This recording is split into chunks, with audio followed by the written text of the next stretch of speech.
WWE Roadblock is this Sunday. Actually, I guess I said that wrong. It's Roadblock. End of the line. Yeah. Which is whoever chose that name, they need fired.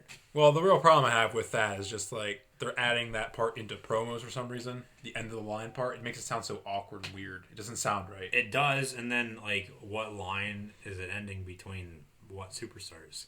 There's nothing going to be coming to an end, I don't think, on Sunday. Not much. The Sasha Charlotte stuff hopefully will come to an end on Sunday. I think we can all hope that'll happen. But that's not where we're going to start. Yeah, okay, other than that. But yeah, we're going to preview some WWE Roadblock, end of the line. 6 total matches right now. Only 5 on the main show, I guess. One's on the kickoff show. We'll start with that. Just a disclaimer, there might be a tag team title match. Yeah. There isn't one right now, Tuesday right now. But there definitely could be one added because I don't think you're going to be able to fill a 3-hour show with just 5 matches. It's going to be really hard to do. So we'll have to see if that one gets added in. But for this, there isn't going to be one, so sorry if there is. We didn't predict it. But nevertheless, first match, the kickoff show, Rusev taking on Big Cass. This match is coming off the heels of the Enzo and Lana segment from 2 weeks ago in the hotel room. When Rusev beat the crap out of Enzo Amore, so Big Cass is basically fighting for Enzo in this match. This match doesn't really matter, even though they're giving it 20 minutes on Raw for the last couple weeks. But I'm going to take Big Cass in this one. Rusev, quote-unquote, needs this win more, but in a match like this, that doesn't really mean anything. Also, normally a face wins on the kickoff show anyway. And also, the WWE are probably really high on Big Cass anyway, as a future singles star, possibly, just because of his size alone. We know how much Vince likes his big guys, so I think Cass is going to pick up a win against Rusev. But I think Rusev deserves it more. I'm also going to take Big Cass, Corey. I think, as you said, this will lead to more here in the upcoming future. Because Enzo was nowhere to be seen on Raw last night. So maybe he comes out on Sunday and helps Cass win. I was thinking that. And then that leads to, as I said, down the line, the feud going on some more. So Rusev does deserve it a little bit more than Cass. I agree with you on that. But Big Cass will win. All right. Next, another regular singles match. It's a match that Sami Zayn has been asking for the last couple weeks, and he got it last night from Mick Foley after a pretty interesting segment. I liked it a lot on Raw.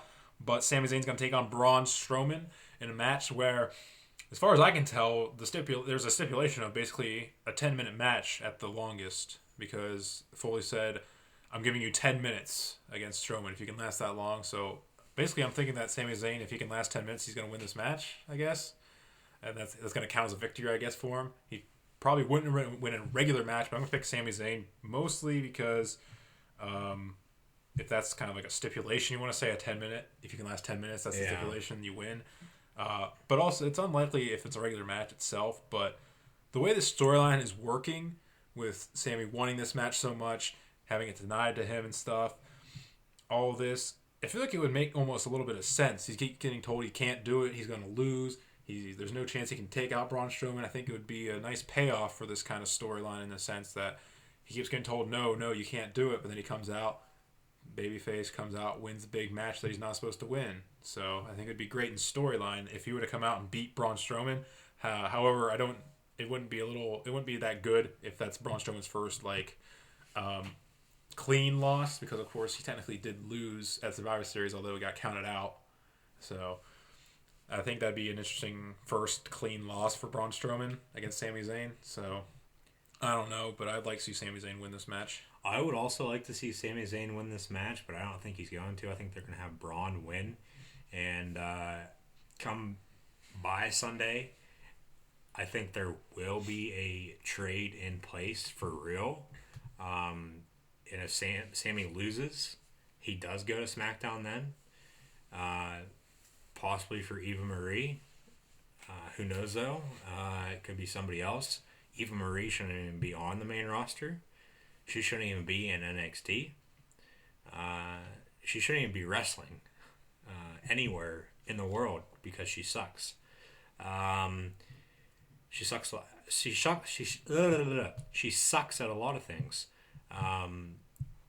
One, maybe we would both like, but Sammy, he should win, as you said, but Braun will win, and then I think come Sunday, then I think they'll put another stipulation in saying if he doesn't win, he's going to be traded. I mean, but then he would just lay down and lose. Yeah, that's too. what I'm thinking. So, maybe he'll just lay down because Sammy, maybe he does want to go to SmackDown. Actually, I mean, land of opportunity. Yeah. I mean, that's kind of. And then you put him against the Miz for the Intercontinental title. There you go.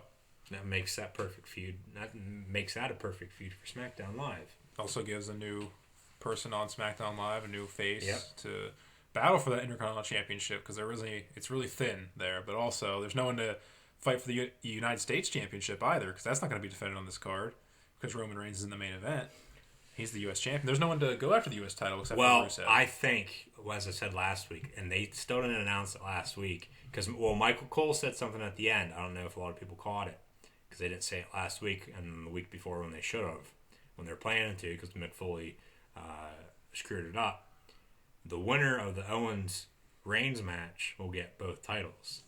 Oh. So if Owens wins, he's the WWE Universal Champion and the United States Champion. But if Reigns wins,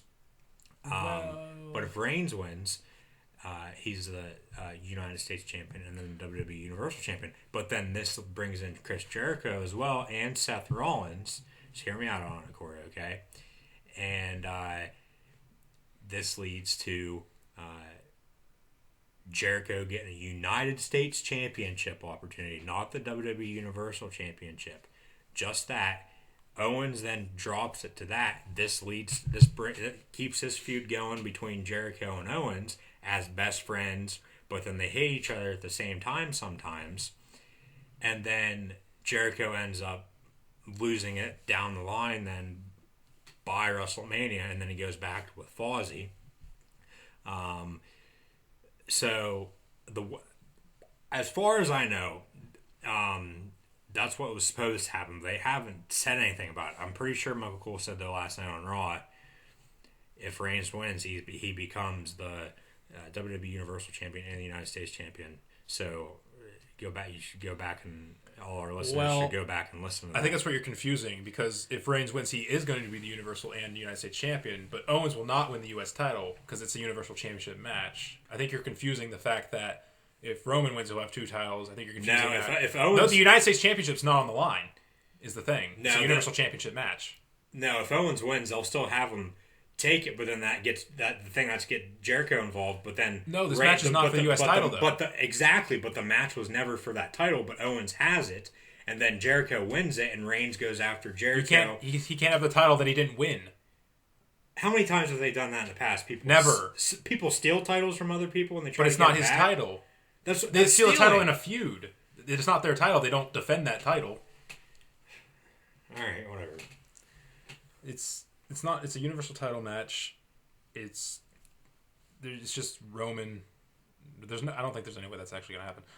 It's just a Universal title match in itself, which we're going to get to. Don't worry. It's the last one we're probably going to get to. I guess we'll start with that. Or maybe you want to go with it now since we're in it. No, we'll wait. We'll keep people waiting. Yeah, we'll keep them waiting. But next, we have a cruiserweight triple threat match for the title. Rich Swann, the champion, defends against Perkins and Kendrick, two guys that have already held the title. Only three guys really going after the cruiserweight title right now. Kind of interesting. Yeah. But Rich Swann's going to win, continue his title reign. He just got it on 205 Live a couple weeks ago. Keep it going. And hopefully get some new challengers like Cedric Alexander or Noam Dar or Tony Nese or Gulak or any of them, really. Yeah. Get Kendrick and Perkins out of that because, well, for Kendrick especially, this would be his second time losing against Swann. Third, if you want to count the time that he lost the title, but this would be his second time losing in the rematch. And then Perkins, he already lost it already to Kendrick once. So they need to get more guys in the cruiserweight division on Raw going for the title at least, and in general. But I think Rich Swann's going to win this match in the end, keep his title, hopefully move on to new opponents. I could really care less about this matchup just because as high as expectations were for the Cruiserweight division after the Cruiserweight Classic, bringing them to Raw Yeah, you bring in 205 Live now, their own show on the WWE Network. What have they done other than they have two matches on Raw that are like 5 minutes apiece, and they've changed the titles with the superstars 3 times now. What just you can't keep it on somebody for until like now until they lose it this Sunday coming up. What they've ruined the cruiserweight division as what a lot of people thought they probably would have, as what they did before, because WCW did it the right way, and then WWE just copied it, and then they did away with it for the longest time until they just brought it back. They're doing the same damn thing they did before, and in my opinion, and they're ruining it. And I do not. And I mean, I watched Cruiserweight Classic to see what it was going to be like. It was good, but now since they're on the main roster on Raw, it hasn't lived up to the expectations. I don't think that they would have thought it would be. Now the fans, they do get involved. Now if they let the superstars do some of their moves that they would do, say in an indie show or elsewhere other than WWE, I think that would make it more exciting. But it's really not that exciting to me. So I really could care less. But if I had to choose a winner, since Kendrick just lost it, I think Kendrick would get it back. Well, the problem with the cruiserweights is, in fact, you pretty much brought it up, is the fact that they're mostly indie guys coming to WWE. These casual fans don't know who these people are. There's no really already seasoned veterans in the cruiserweight division. The last time there was a cruiserweight division, you had guys like Rey Mysterio and Eddie Guerrero and stuff, guys that people already knew and were main event quality guys. Yeah. You have a bunch of guys that are mid-carders at best somewhat in a division where people don't even know who they are. They're basically afloat with the fans based on all the crazy stuff that they can do. Yeah. And the other problem is 205 Live, because they're going to reserve more of their high-flying and more of their action to 205 Live, their actual show, instead of on Raw. They're not going to put out the best matches on Raw because you want them people to watch 205 Live. Like, Raw is basically just like an appetizer of sorts before 205 Live the next night on Tuesday. So that's a bigger problem. That combined with not really having anybody that people know, casual fans that is. Of course, all these more hardcore internet fans, whatever, they know these guys. Yeah. They know these guys can wrestle. They know they're great. But all these casual fans, and that's why there's really low attendance at 205 Live in the actual show, like in the stadium or whatever. Because all the casual fans leave because they don't know these guys. They don't want to watch the cruiserweights. They came to see their top guys on the main roster. So Seth Rollins, Kevin Owens. Well, technically it's SmackDown guys. I know. I'm just naming off superstars. Yeah. Dean Ambrose, AJ Styles, John Cena. Even though John Cena hasn't been around a while, but he'll be back. We're not talking about SmackDown though. But yeah, cruiserweights, they have a problem. Mostly on that aspect. Yeah, we did last week because it's TLC, but we got a Raw show this week in Roadblock. End of the line. Stupid name. It is. But next match is stupid name. Next match is kind of a rivalry extension, kind of a branch off a rivalry for the Universal title, as Seth Rollins takes on Chris Jericho in a singles match, branching off from Hell in a Cell. Chris Jericho hit Rollins with a codebreaker after their match in the Hell in a Cell. Well, Owens and Rollins' match in the Hell in a Cell. Leading into that, Jericho being best friends with Kevin Owens, costing Rollins the title a couple times, or a lot of times actually. I'm picking Seth Rollins. I mean, do I really need a reason? I mean, he's going to win this match. I mean, he's going to continue until he gets Triple H, which will probably be Royal Rumble or WrestleMania time. WrestleMania at the latest. They could do it at the Royal Rumble. Going back to what we were saying about the Universal title, then this gets Rollins and Jericho involved, but then Rollins goes to Triple H because he wants Triple H, and then Jericho, they give him a little title run before he leaves and make him go out a champ, and then he goes back, and who knows if he'll come back again then. But once he leaves, he has come back though, so he could come back, but Fozzy hasn't been on tour in how long? A couple years. So because he's been doing WWE since last January. So, right before the Royal Rumble, right? Yeah, he came back to declare. He was one of the first ones to declare himself in the Rumble match, if I'm not mistaken. So, I think Seth Rollins will win this match, and Triple H could come out. We've said it before. He could come out at their Hell in a Cell match, at Rollins' Hell in a Cell match, but he didn't. He hasn't been seen since August. Yeah. September, early September. So, since the night after SummerSlam, basically. It was a week after. The week after. Yeah. Oh yeah, that's right. So, they had the play-in matches, I guess you could say. Yeah. For that, and then that led to the week after. Yeah. Okay. Because Balor was hurt. He might be coming back for the Royal Rumble if he's healthy, and then he could be facing Owens. Yeah, at WrestleMania for the Universal title. Because if Balor comes back, he's gonna win the Royal Rumble. So, but they also have Shinsuke Nakamura. Who knows if they'll bring him up from NXT? Oh, he's still a champion yet down there. So. Yeah, but Kevin Owens debuted on the main roster with the NXT title. Well, I was in storyline with Cena. Still. And Balor, he dropped it like the week before. Well, they always drop it. Because he was drafted. Well, they almost always drop it before they go to the main roster. But Rollins over Jericho. I'm going back to that match. All right, Rollins over Jericho. I think it's definitely a consensus. I mean, keep Rollins strong. Face wins the match. All that good stuff. Next is a match that I'm sure that people are maybe a little bit sour on, don't like it. Maybe some like it. Hopefully it's the last one. But Sasha Banks, Charlotte, for about the 80th time in the past 2 months for the women's title. An Iron Man match or an Iron Woman match. 30-minute, not 60, like a typical one would be. But 30-minute Iron Woman match, I guess I'll call it. Because in technicality it is. But I'm picking Sasha just so I don't blow my brains out to end this feud. Please, God help us all if it doesn't. Well, if you do blow your brains out, it looks like I'll be taking over this full time then. Yes. By myself. And still bring you everything we talk about, but and then dedicate it to you every week because since you decided to blow your brains out over a match like this. But hopefully you don't do that. I know you won't. This is another match I could really care less about. I